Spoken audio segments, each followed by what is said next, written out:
शंकर भगवान के समझाने पर भी सती जी जब नहीं मानी तो भगवान ने कह दिया कि जो तुम्हारे मन अति संदेह हो तो तुम देखो कुछ लोगों का ऐसा मत है, अपने अपने मत लगाते हैं लोग कि यदि शंकर भगवान परीक्षा लेने की बात ही नहीं करते तो इतना बखेड़ा गड़ा नहीं होता। कुछ लोगों की ऐसी सोच है, लेकिन समाधान यहाँ ये है, इसे आप ऐसे समझो कि किसी परिवार में किसी पत्नी ने पति से कहा साहब फलानी चीज ले आओ। अब वो पति लेकर के सामान आया, अब बोला कि ये इतने की आई है। अब पत्नी बोली कि नहीं, पड़ोस में तो इतने की आई थी, आपसे तो 200 रुपये ज्यादा चले गए। मुझे विश्वास नहीं होता कि तुम इतने की लाएगा। तो पति फिर मजबूरन कह ही देगा कि भाई तुम्हें विश्वास ना है तो पूछो, जानो क्या बुरी बात है। लेकिन इसका मतलब ये नहीं है कि तुम पूछने ही चले जाओ। भाई आदमी अपनी संतुष्टि के लिए कह सकता है कि मैं निर्दोष हूं और मैं जो कह रहा हूं वो सत्य है। यदि तुम्हें कोई संदेह तो पूछ लो, लेकिन इसका मतलब ये नहीं है कि आप पूछने ही।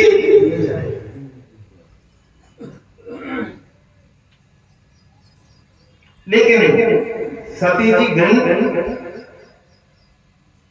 उन्होंने क्या देखा है कि जैसे ही राम जी के पास पहुंची हैं तो राम जी ने हाथ जोड़कर के प्रणाम किया। पिता समेत लीन निज नाम। तो सती जी घबरा गया और घबरा करके वो जो वहां से चली तो बोली चाली नहीं राम जी से। देखो एक है भक्ति और एक है आसक्ति। एक सच्ची भक्ति है, एक झूठी भक्ति है। सच्ची भक्ति राम से बातें करती है और झूठी भक्ति राम से बातें नहीं कर पाती है। सबरी ने राम से बातें की, अधमते अधम अधमते नारी तेरे में मत मंद। सच्ची भक्ति राम से बातें करती है, लेकिन सती ने जब झूठा सीता का रूप धारण किया तो उन्होंने बात मानी।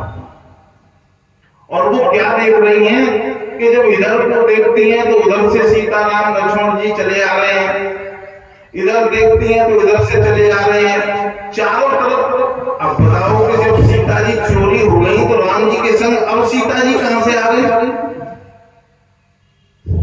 अब सती को होश आया कि मैं शंकर कर कहा न माना, निज अज्ञान राम भई मैंने जो कहा। अच्छा ना एक प्रश्न और होता है कि भगवान ने अपने ऐश्वर्य को हर किसी को नहीं बताया। देखो कुछ लोगों का ऐसा मत है कि रावण जब शूर्पणखा रावण के पास पहुंची और उसने कहा कि खरदूषण को भी उन्होंने मार दिया है, तो उसके मन में एक प्रश्न उठा कि खरदूषण मौसम बलवंता मार सके को बिन भगवंत। इसका मतलब है राम जी, इसका मतलब है वो भगवान अवतार लेकर के आए। तो उसके मन में फिर भी शंका थी, पूर्ण रूप से ये विश्वास नहीं था कि ब्रह्म ही आ गए हैं, लेकिन उनके मन में एक शंका थी कि यदि वो राजकुमार हैं तो मैं उनसे युद्ध में जीत करके उनकी नारी को हटाऊंगा, और यदि वो ब्रह्म हैं तो मैं जाकर के उनसे दुश्मनी करूंगा तो उनके तीर से मारा जाऊंगा। कोई ना भजन तामस देगा और मेरा मुझ पर भजन होगा नहीं, मेरी तामसी देह है तो मैं राम से और बैर करके और मैं अपने आप को परम धाम चला जाऊंगा। लेकिन उनको शंका थी बीच में, तो उसने क्या किया कि मारीच के पास पहुंचा और मारीच ने भी उसको बहुत समझाया कि राम से तुम बैर मत करो, वो साक्षात ब्रह्म है, तुम उनसे बैर मत करो। तो रावण ने उसको भी मृत्युदंड देने की धमकी दी। तो उसने सोचा कि इस पापी के हाथ से मरने से तो बढ़िया है कि मैं राम के हाथ से मरूंगा, तो मैं परम धाम को चला जाऊंगा।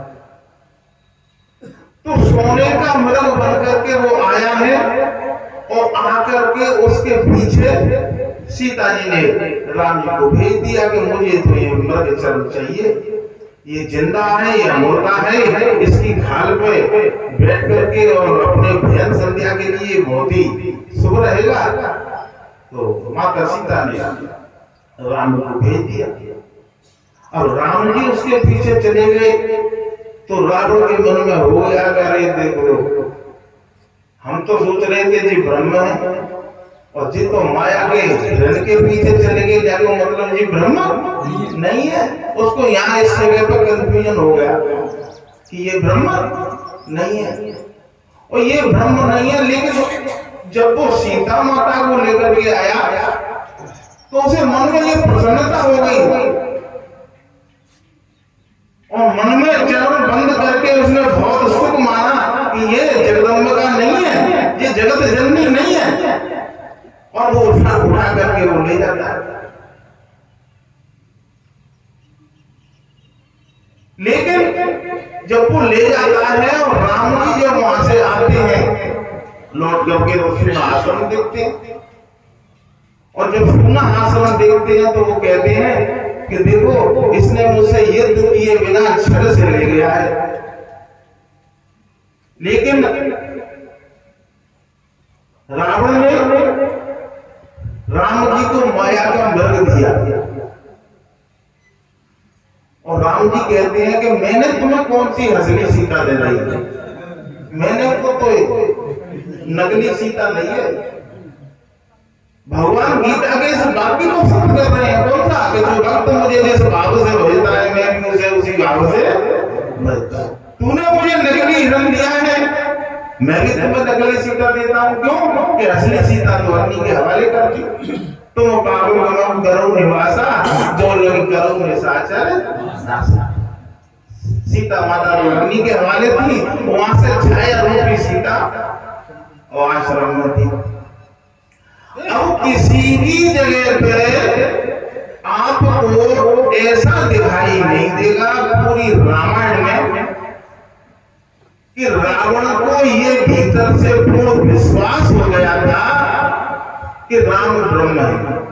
वो मरते दम तक कंफ्यूजन में ही रहा। लेकिन कई ऐसे महारथी थे जो राम की शरण हो गए, वो जान गए कि राम ब्रह्म है, मरने से पहले वो राम की शरण हो गए। जैसे एक उदाहरण मिलता है बाली का। बाली मरने से पहले जान गया कि राम ब्रह्म है, क्योंकि उसकी पत्नी ने तारा ने जब उसको पैर पकड़ के समझाया कि वो कोई साधारण मनुष्य नहीं है, तुम ये क्या कर रहे हो, तुम किससे लड़ने के लिए जा रहे हो। तो वो उसने भी यही कहा था कि देखो यदि वो ब्रह्म होंगे तो मेरे संग वो अनीति नहीं करेंगे। ब्रह्म तो सबके लिए सम होते हैं, भगवान तो सबके लिए सम है, और यदि वो साधारण होंगे तो वो मुझसे जीत भी नहीं सकते। इस वजह से वो चलाया। लेकिन जब बाली के पास बाली ने प्रश्न किए राम जी से, और वो प्रश्न क्या है, हृदय प्रीति मुख बदन कठोरा, हृदय प्रीति मुख बदन कठोरा,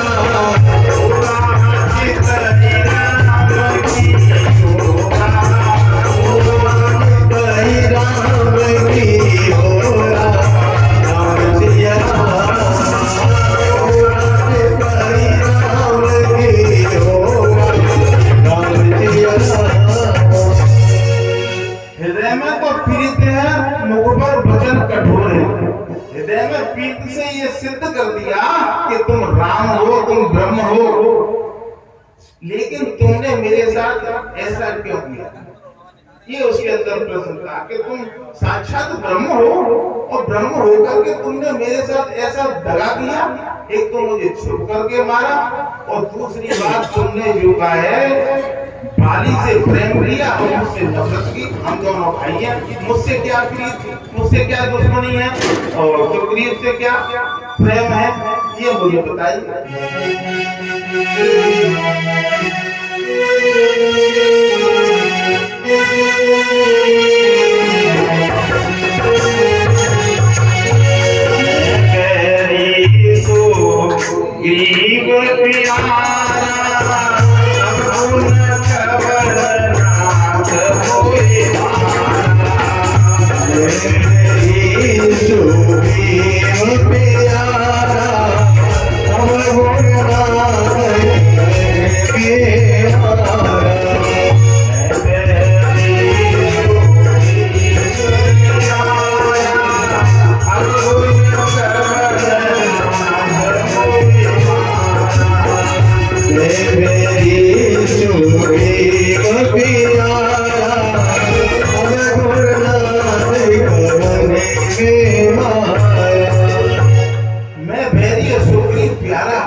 तुम धर्म के अवतार लेकर के आए हो, धर्म हेतु अवतरे उजाई, मारे मोह व्याधि नाई।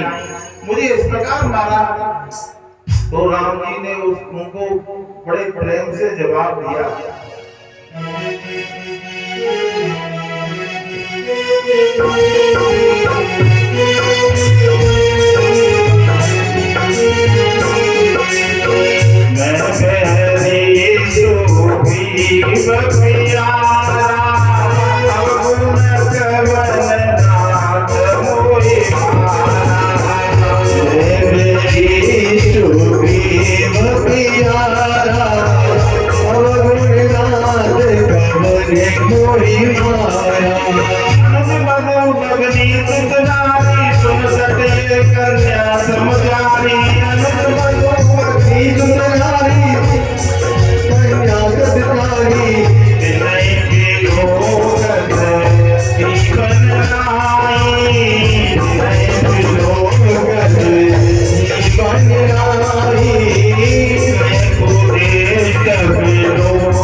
जरूर आए हैं, लेकिन हम इस समय पे चक्रवर्ती सम्राट भी हैं।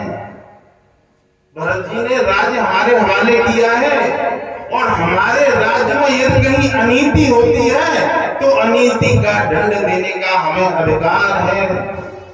और तुम्हारा अपराध ये है कि छोटे भाई की पत्नी पुत्री के समान होती है, अनुज बधू भगनी सुत नारी, और पुत्र की पत्नी है वो भी बेटी के समान होती है। और तूने ये अपराध किया है कि तूने उसको कुदृष्टि से देखा, सुग्रीव को घर से भगा दिया और उसकी पत्नी को तूने रख दिया है। जब ऐसा जब उसको बताया तो उसको भीतर से भास हो गया कि राम ही ब्रह्म है और वो सरल हो गया। और भगवान ने उसे उस समय पर कहा भी कि यदि तुम अपने तन को राखना चाहते हो तो मैं तुम्हारे शरीर को वज्र का कर दूंगा और आपके सिरगिंदा का अचल राज्य कीजिए, आप छोड़िए, क्यों चिंता कर रहे हो। तो उसने कहा नहीं प्रभु, क्या गलती है मैं नहीं करूंगा, क्योंकि जन्म जन्म में जतन कराई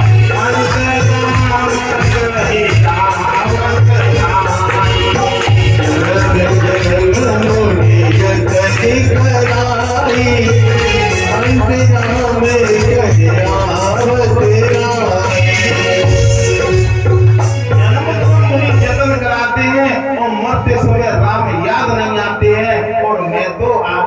गोदी में प्राण त्याग रहा हूँ, मैं ऐसे अवसर को अब कैसे गवा दूं प्रभु, मैं इस काम को नहीं करूँ।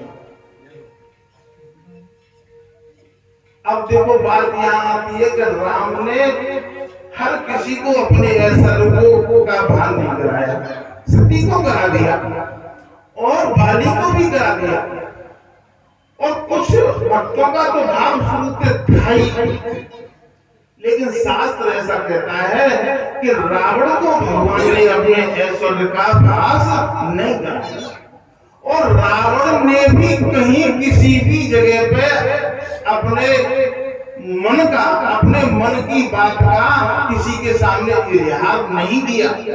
उसे तो कोई समझाता, उसको भी गालियां देता। लेकिन कुछ लोगों का ऐसा मानना है कि नहीं साहब, रावण तो मालिक पर गई ब्रह्म है, लेकिन वाले तो एक एक करके अपने सबने कुटुंब को मरवा दिया। उसके बाद ये तुलसी कृत रामायण से बिल्कुल गलत है। इस बात को आप जहां तुलसीदास जी की रामायण में कहीं भी ऐसा नहीं दर्शाया गया कि जहां रावण को ये भास हो गया कि राम ही ब्रह्म है। वो मरते दम तक कंफ्यूजन में पड़ा। क्यों कि राम जी खुद कहते हैं, संत लोग कहते हैं कि सोई जहां नहीं दे जनाई, जान है तुम्हारी सोई जहां नहीं दे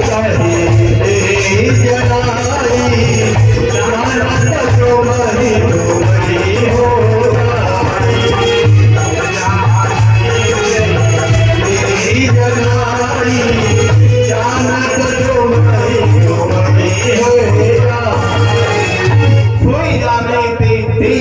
राम जिसको जनाने वही राम को जान सकता है, हर कोई राम को नहीं जान सकता। लेकिन कृपा ऐसी करी भगवान ने कि सती जी को थोड़ा सा भास करा दिया। सती जी के मन में बड़ा क्षोभ हो रहा है और सती जी दुखी मन से और शंकर भगवान के पास जाती हैं। तो शंकर भगवान ने पूछा कि आप परीक्षा ले आए, लेकिन इस जगह पर सती जी झूठ बोल गई।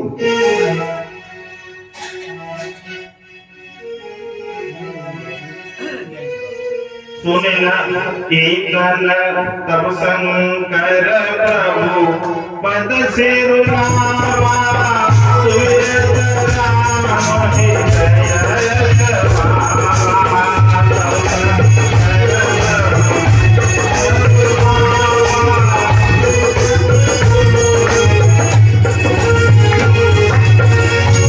सती जी ने झूठ बोल दिया और कह दिया कि नहीं, जैसे आपने प्रणाम किया था ऐसे ही हमने प्रणाम किया है, लेकिन सिर्फ फर्क इतना है कि आपने दूर से प्रणाम किया था और हमने पास से प्रणाम कर आए हैं। जगह पर सती जी झूठ बोल गए। अब भगवान को भीतर से सोचा, भगवान ने तो पहले ही कह दिया था कि सती जी सच सच बताना बात क्या है, लेकिन सती जी इस बात को भी नहीं समझी और वो तो झूठ बोल गई। जब शंकर भगवान ने समाधि में अपने ध्यान में देखा है और देख करके वो क्या देख रहे हैं कि सती जी ने प्रणाम तो किया नहीं, प्रणाम तो उल्टे राम ने ही किया था, और राम ने प्रणाम किया था और इन्होंने सीता जी का भेष रख दिया। अब सीता जी का जब इन्होंने भेष रखा है, ये बात शंकर भगवान को बर्दाश्त नहीं हुई। उन्होंने सोचा कि देखो राम को तो मैं अपना पिता मानता हूं और सीता जी को मैं अपनी माता मानता हूं, लेकिन इन्होंने जब सीता जी का भेष रख दिया है, ये भी मेरी माता के समान हो गई हैं। अब मैं इनसे ग्रस्त जीवन का जो संबंध है वो मैं नहीं रखूंगा। ईतन सती भेट मोहि आई, ईतन सती भेट मोहि आई, शिव शंकर पति मन माही, शिव शंकर पति मन माही, ईतन सती भेट मोहि आई,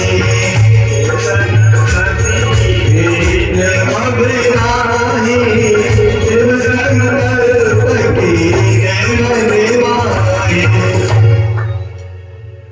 अब मैं इस शरीर से सती से भेंट नहीं करूंगा और उनके मन में एक ऐसा संकल्प किया प्रभु की प्रेरणा से, और इस संकल्प को करते ही आकाश से आकाशवाणी हुई, चलत गगन में गिरा सुहाई, जय महेश भले भगते जय हो कह करके आकाशवाणी हुई, और जय हो करके आकाशवाणी हुई कि आप धन्य हो, आप धन्य हो, आपने ऐसा संकल्प लिया है।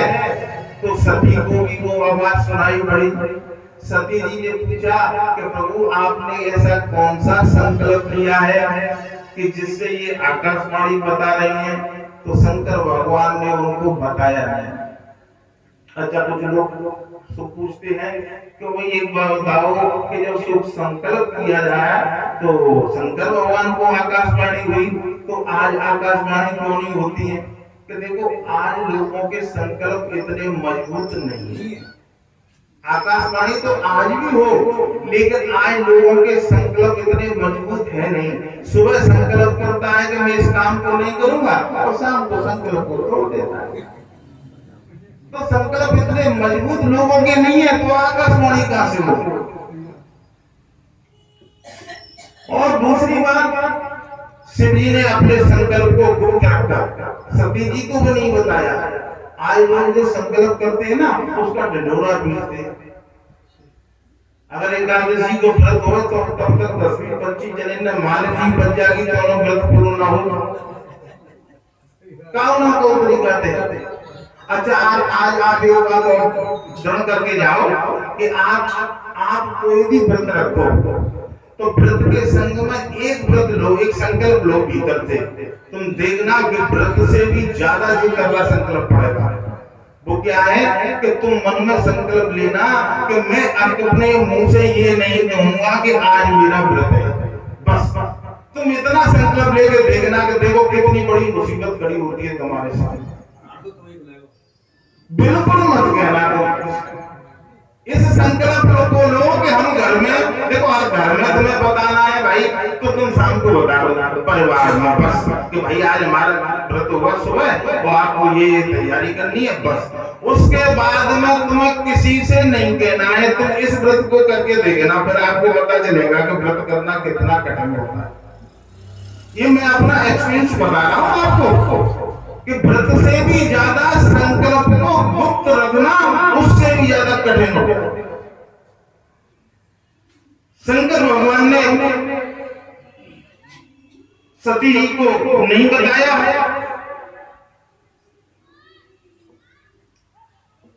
जदपि सती सती पूजौ भांति, तदपि न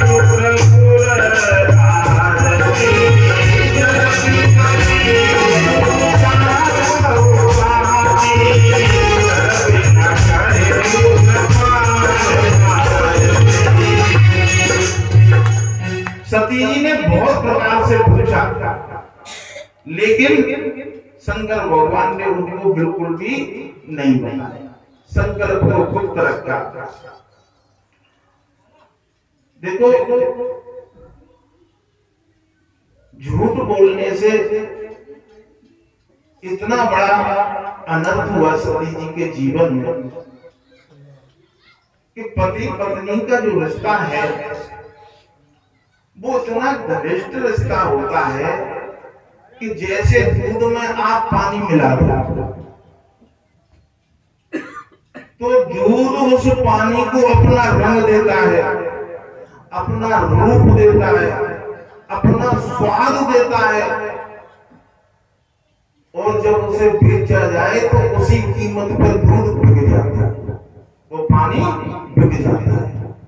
लेकिन उसी दूध में जब खटाई की एक बूंद पड़ जाए तो पानी अलग और दूध अलग।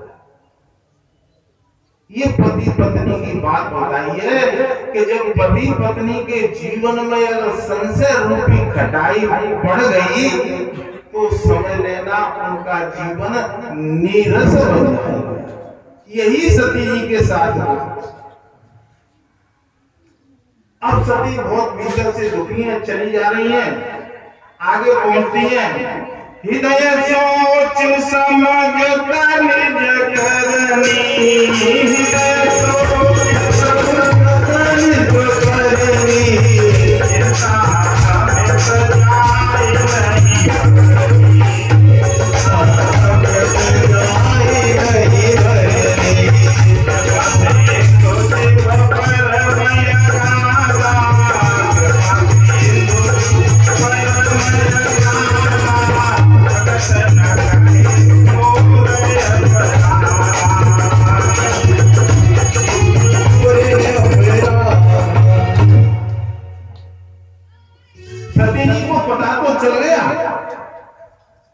नहीं मुझसे गलती हो गई।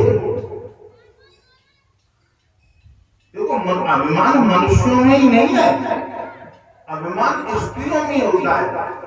क्योंकि तुलसीदास जी ने लिखा है कि नहीं कोई जन्मा अस जगमाही, प्रभुता पाए ताए न बनाई। सती जी यहाँ पर शंकर भगवान के शरण भी हो सकती थी कि प्रभु जी मुझे क्षमा कर देना, मुझे बहुत गलती होगी, लेकिन ऐसा नहीं हुआ। वो तो अपने अपराध को मन में समझ रही है और जान रही है।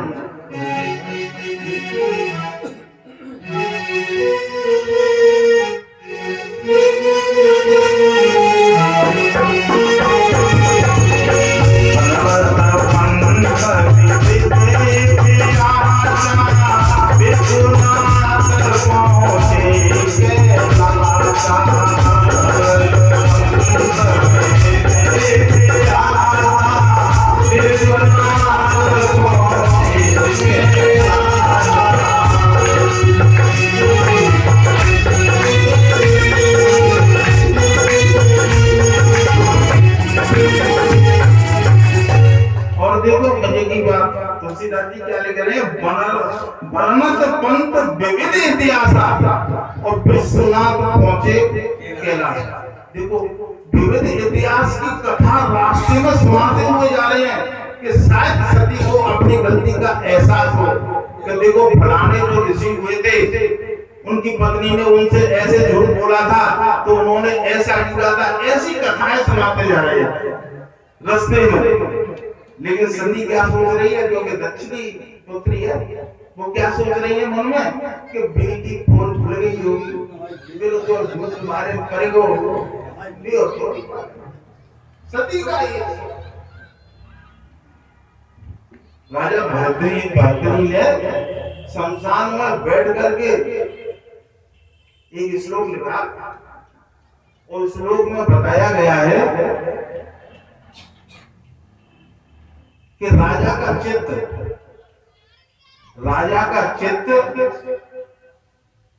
लोभी का धन, दुर्जन का मनोरथ, स्त्री का चरित्र और पुरुष का भाग्य, इसे कोई नहीं जान सकता। ये जो का है भरतरी राजा ने शमशान में बैठ करके इस श्लोक को लिखा। तो चैन के राजा थे भरतरी और उनके छोटे भाई थे विक्रमादित्य। तो राजा भरतरी भोगों में बहुत आसक्त थे। उनकी दो पत्नियां पहले से थी, लेकिन दो पत्नियों से भी वो तृप्त नहीं हुए तो उन्होंने एक पिंगला नाम की राजकुमारी थी, उनसे शादी और विक्रमादित्य को अपने राज्य पर बिठा करके और बोले कि जब तक हम भोग विलास से तृप्त ना हो जाए तब तक हमें कोई डिस्टर्ब नहीं करेगा, हमारे शहर कक्ष में भी कोई नहीं आए। ऐसा जब उन्होंने कहा तो राजा विक्रमादित्य ने राज संभाल लिया और वो अपने लगे भोग विलास में, सुख भोगों में, आनंद में, इंद्रियों को तृप्त करने के, लेकिन जब काफी समय तक वो इंद्रियां तृप्त करने में लगे रहे, समय काफी बीत गया, एक दिन क्या होता है,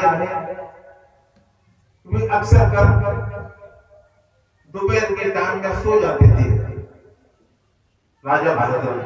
2 घंटे 3 घंटे के लिए जब भी उनका मन करता हारे थके अपने सो जाते थे।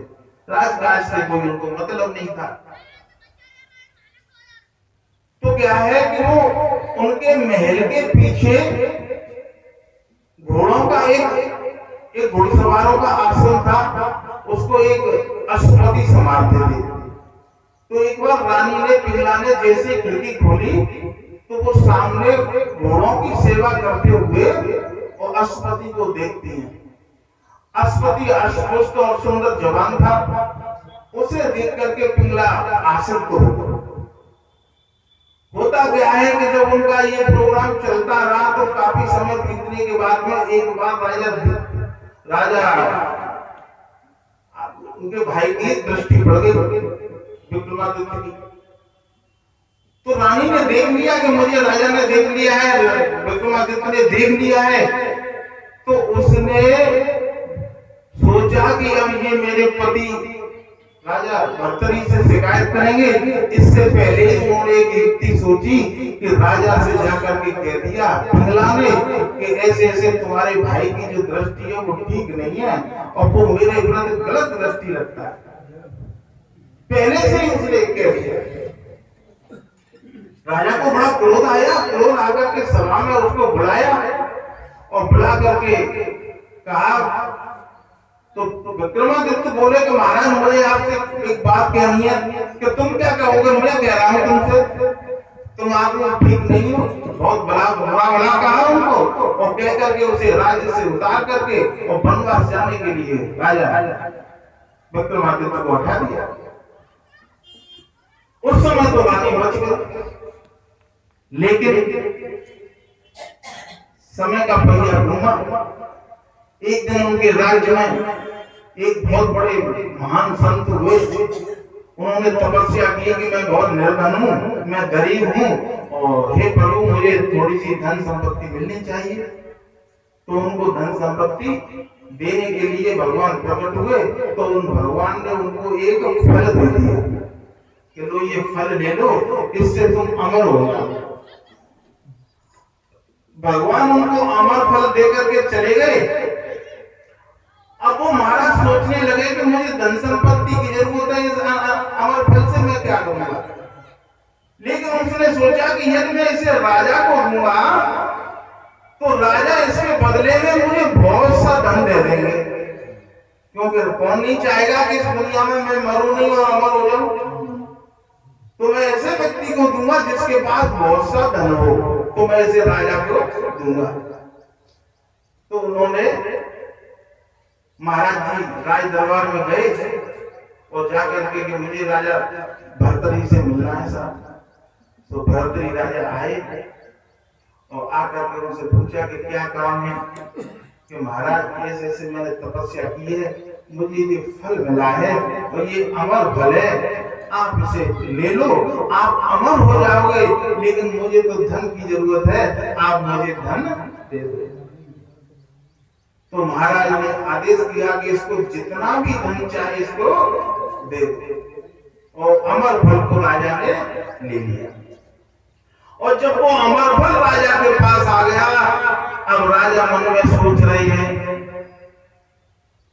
कि मैं अमर होके क्या करूंगा। मैं इस फल को अपनी पिंगला रानी को दे दूंगा, वो अमर हो जाएगी। तो जब तक मैं जीवित रहूंगा, जब तक वो हष्ट पुष्ट जवान रहेगी और मेरी सेवा करेगी और मेरा उससे आनंद बना रहेगा। और ऐसा सोच करके उसने जाकर के अपनी पत्नी पिंगला को ये दे।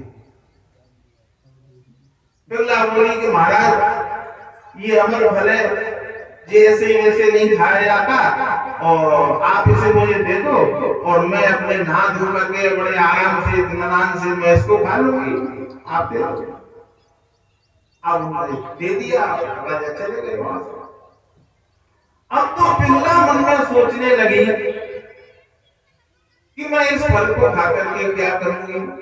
मेरी आसक्ति तो अश्वपति से है। अगर वो अमर रहेगा तो लंबे समय तक हम एक दूसरे के साथ बने रहेंगे। उसके मन में ऐसा भाव आया तो रानी पिंगला ने ले जाकर के और वो फल जाकर के अश्वपति को दे दिया। और जब वो फल अश्वपति को मिला, अश्वपति की जो आसक्ति थी ये गणका में थी। वो गणका के यहाँ जाया करता था, गणका से वो अत्यंत प्रेम करता था और उनसे उसे आसक्ति भी थी। तो उसने सोचा कि मैं इस फल से क्या करूंगा, मैं तो अपनी प्रेमिका को जाकर के दे दूंगा और वो अमर हो जाएगी तो मैं लंबे समय तक उसके पास जाता रहूंगा, जब तक जीऊंगा, जब तक वो मुझसे प्रेम करती रहेगी। इस अमर फल की मुझे जरूरत नहीं है, इस फल की तो उसको जरूरत है। तो उसने वो फल ले जाकर के गणका को दे दिया और कहा कि तुम इसे खा लोगी तो अमर हो जाओगी। तो ठीक है महाराज, हम इसे खा लेंगे। उसने रख लिया और रख करके वो मन में सोचने लगी कि तुम बताओ, इतने बुरा काम मेरे शरीर से हो रहा है और मैं अमर हो जाऊं तो क्या मैं आजीवन इसी बुरे कर्म में लगी रहूंगी? उसने सोचा कि नहीं, मैं इस अमर फल को कभी भी नहीं खाऊंगी। उसने मन में सोचा कि इस अमर फल की किसको जरूरत है? उसने सोचा कि इस अमर फल की तो राजा को जरूरत है और राजा इस फल को खाएंगे तो प्रजा को लंबे समय तक अच्छी सेवा देंगे और राजा ज्यादा जिएगा। राजा अच्छे समय तक रहेगा तो प्रजा में सुख शांति आएगी। ऐसा भाव सोच करके वो राजा के पास उस फल को लेकर के चली और राजा साहब को सभा में बुलाया और बुलाकर के कहा कि महाराज, मेरे पास ये अमर फल आया है, मैं चाहती हूँ कि ये अमर फल आपको मिल जाए तो आप आजीवन अमर हो जाओ, आप कभी भी मरोगे नहीं और आप अच्छे राजा हो तो इस समाज को, इस राज्य को एक बढ़िया राजा हमेशा के लिए मिल जाएगा। अब राजा उस फल को देख करके चकित हो गए कि ये तुम्हारे पास कहां से आया। राजा चकित हो, उन्होंने उससे पूछा नर्तकी से कि देखो, हम चाहें तो तुम्हें अभी मृत्यु दंड दे सकते हैं, पर तुम सच सच बता दो, हम आपको माफ कर देंगे। तो उसने बताया कि देखो प्रभु जी, मेरे पास आपके यहाँ रहने वाले जो अश्वपति हैं, जो घोड़ों की सेवा करते हैं, वो मेरे पास बरसों से आते जाते हैं, मुझको ये फल उन्होंने दिया। अच्छा, तो उन्होंने फिर अश्वपति को बुलाया। अश्वपति आए, उनसे कहा कि देखो, हम भरी सभा में तुम्हें बीच में से आरी से चिरवा देंगे, लेकिन तुमने सच सच बता दिया तो हम तुम्हें माफ कर देंगे। तो अश्वपति ने बताया कि महाराज, मुझे ये फल आपकी रानी पिंगला ने दिया है।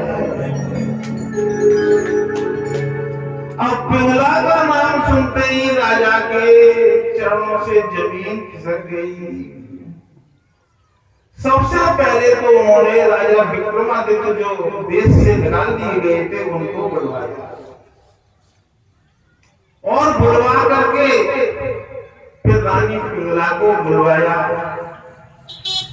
और रानी पिंगला को भरी सभा में बुला करके कहा कि देखो, हमारी इस पत्नी ने अमर फल खाया है और देखो, सबके सामने हम इसकी गर्दन को काटेंगे जो मरेगी नहीं। अब इतना कहते ही पिंगला बोली, नहीं महाराज, मैंने नहीं खाया वो, नहीं महाराज, मैंने नहीं खाया वो। तो तुमने उस फल का क्या किया? तो उसने बता दिया कि मैंने अश्वपति को दिया। अब तो राजा जो भर्तृहरि थे उनके जीवन में इतनी ग्लानि हुई, वो मन में सोचने लगे कि देखो मैं राजा, धन्य धन की कोई मेरे जीवन में कमी नहीं, मैं सुंदर हष्टपुष्ट, और मेरी रानी पिंगला मुझसे तृप्त नहीं, मेरे पास किसी चीज की कमी नहीं, सब गुणों से संपन्न हूँ, इसके बाद में भी मेरी रानी पिंगला मुझसे तृप्त नहीं है, और ये अश्वती मेरी पिंगला रानी से तृप्त नहीं है। और जब वो मेरी रानी पिंगला से तृप्त नहीं है और वो गणका इस अश्वती से तृप्त नहीं, उनके मन में ऐसा वैराग्य आया और वो मन में सोचने लगे कि तृप्ति भोग में नहीं है, तृप्ति त्याग में है।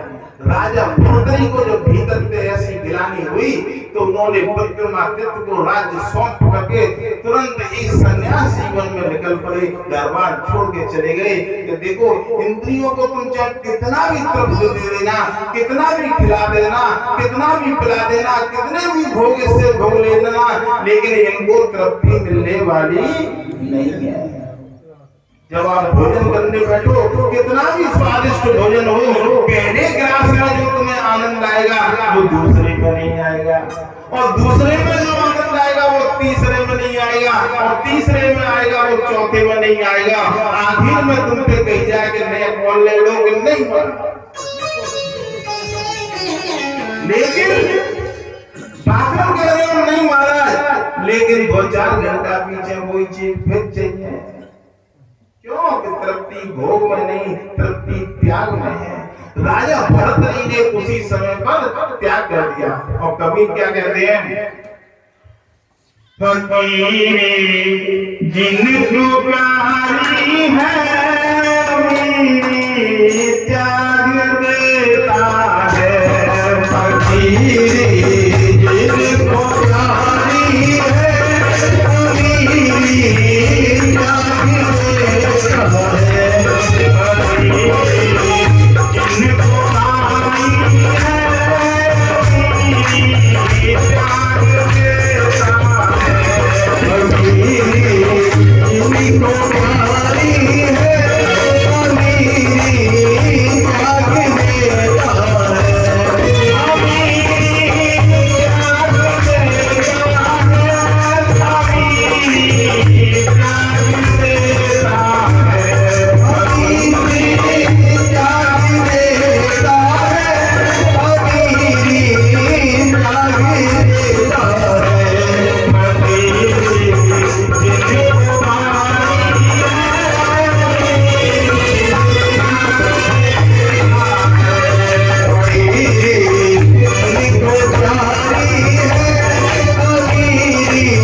निरंतर ध्यान अभिलाषी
पंथ इतिहास विश्वनाथ पहुंचे।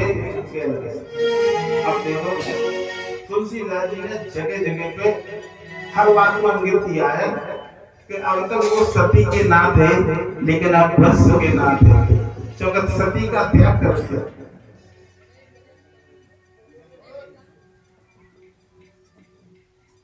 कहाँ पुण्य संग समझ पनया पना पुण्य संग समझ पनया बैठे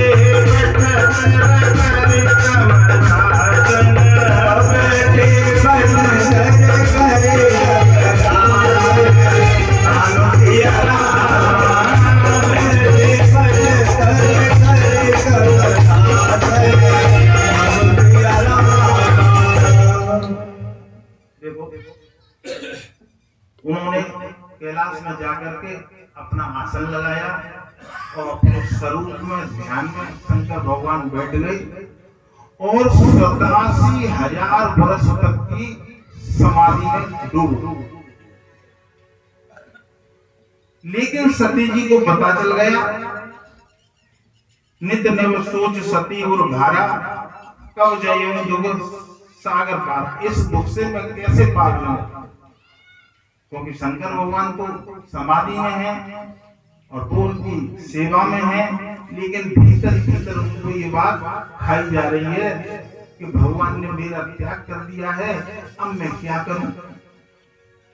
मैं जो 3 रघुपति अपमाना पुनपति वचन मिसा कर जाना, अब विदे सोफल मोए विराता दिया, जो कुछ उचित रहा सोई विधाता ने मुझे ये फल दे दिया है, मैंने जो गलती की है वो फल मुझे विधाता ने दे दिया। अब वो विधाता से जाकर के प्रार्थना कर रही हैं, अब विदे ऐसे पूजे ही नहीं कोई शंकर विमुख जी आवश्य मोई, मुझे शंकर से विमुख होकर के भगवान मुझे अब जिंदगी मन दो, या तो मेरे और शंकर के बीच में जो ग्लानि है उसका समाधान कर दो, और नहीं तो मेरी इस देह से मुझे इससे निकाल। सती जी अब प्रार्थना कर रही है, कहीं न जाए कछु हृदय ग्लानि, कहीं न जाए मन मुना तू मेरे सयानी, मन मुना तू मेरे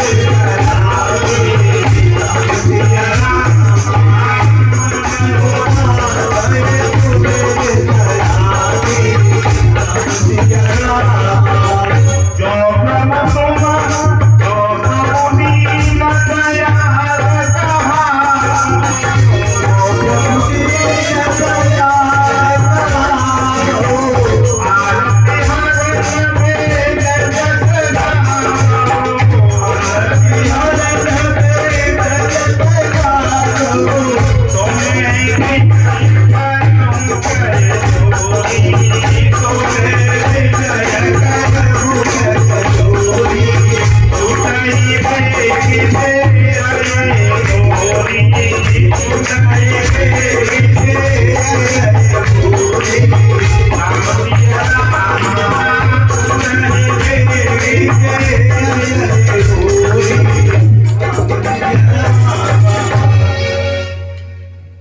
सती जी प्रार्थना राम से ही कर रही है, राम जी अगर तुम दीन दयाल कहते हो और दुखी लोगों के दुख को हरने वाले हो तो मैं आपसे विनय करती हूँ ये मेरी देह बहुत जल्दी छूट जाए।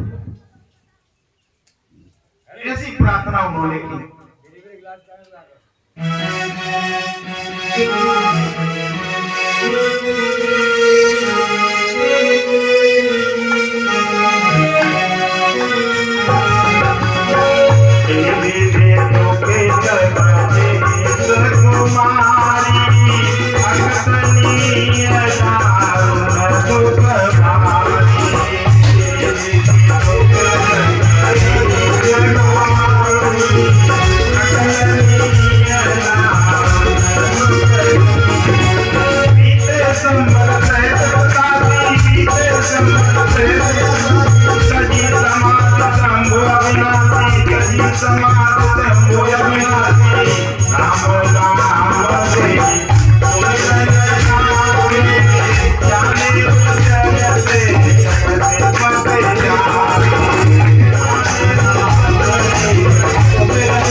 जैसे ही 87,000 वर्ष की जो उनकी समाधि थी उस समाधि से शंभु जागे हैं और जाकर के सती जी को पता चला। जैसे ही उन्होंने राम राम कहकर के सुमरन लागे, सती जी ने मन में सोचा कि शंकर भगवान जाग गए हैं और जाकर के जैसे ही सती जी उनके पास पहुंची हैं तो भगवान शंकर ने अपना जो आसन था अपने सामने रख दिया कि लो अब आपका स्थान मेरे वाम भाग में नहीं मेरे सामने हो, क्योंकि अब मेरी तुम अर्धांगिनी नहीं, अब तो आप मेरी माता के सामने। और माता के समान जब आसन रख दिया है तो क्या देख रही है कि सती जी का शरीर ऐसा कृष्ण हो गया, ऐसा पतला शरीर सती जी का हो गया है। तो शंकर भगवान के मन में एक बड़ा दुख हुआ कि देखो सती के मन में बहुत दुख है, बहुत क्षोभ है और मैं इनसे कुछ कह भी नहीं सकता, लेकिन मैं ऐसा कोई उपाय करूं कि जिससे इनका दुख दूर हो जाए। देखो दुख कब दूर होता है? दुख दूर होने की जो दवाई है ना वो राम कथा है। जब हनुमान जी ने सीता जी को अशोक वाटिका में बहुत दुखी देखा तो बिलने यही दवाई दी हनुमान जी ने सीता माता। कौन सी?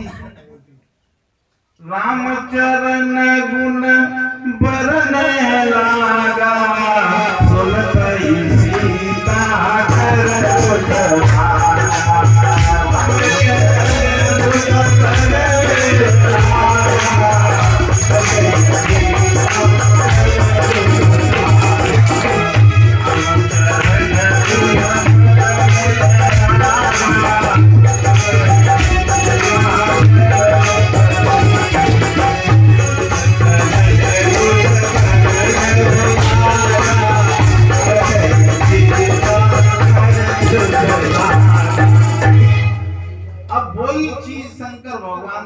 सती जी को कह रहे हैं, उन्होंने भी कथा कहना शुरू कर दिया।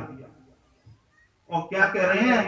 लागे कहन हरि कथा रसाला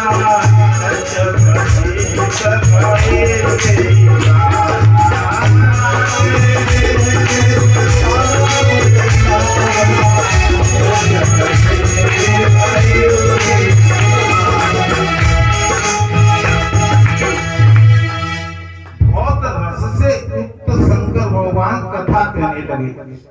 अब सवाल जब आपको है कि सती जी अगर कथा सुनती तो ये समस्या पैदा ही क्या को होती?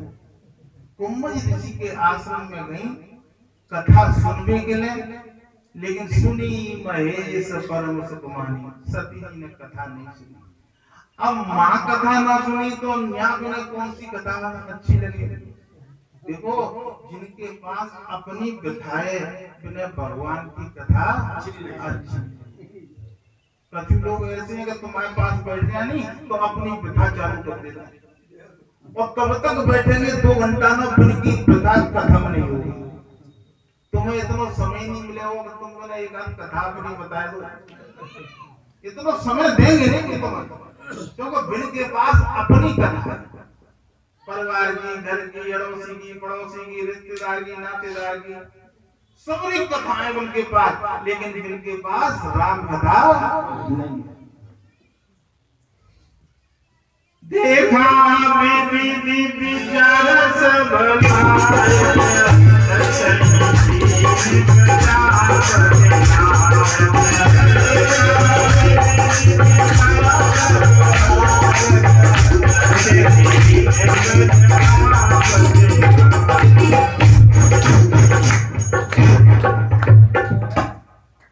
देखो सत्संग का समय हुआ है, वैसे अब करेंगे। कथा तो बहुत है और बढ़िया कथा है और सुंदर कथा है, लेकिन सत्संग का समय है, हमारी मजबूरी है कि हम सत्संग के समय पे ही विराम देंगे और आज के सत्संग को हम यही विराम देंगे और अगला सत्संग अगले रविवार को फिर होगा।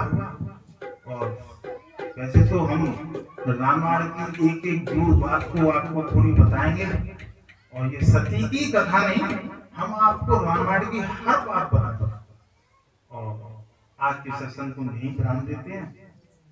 दूर करो दुख दर्द सब, दया करो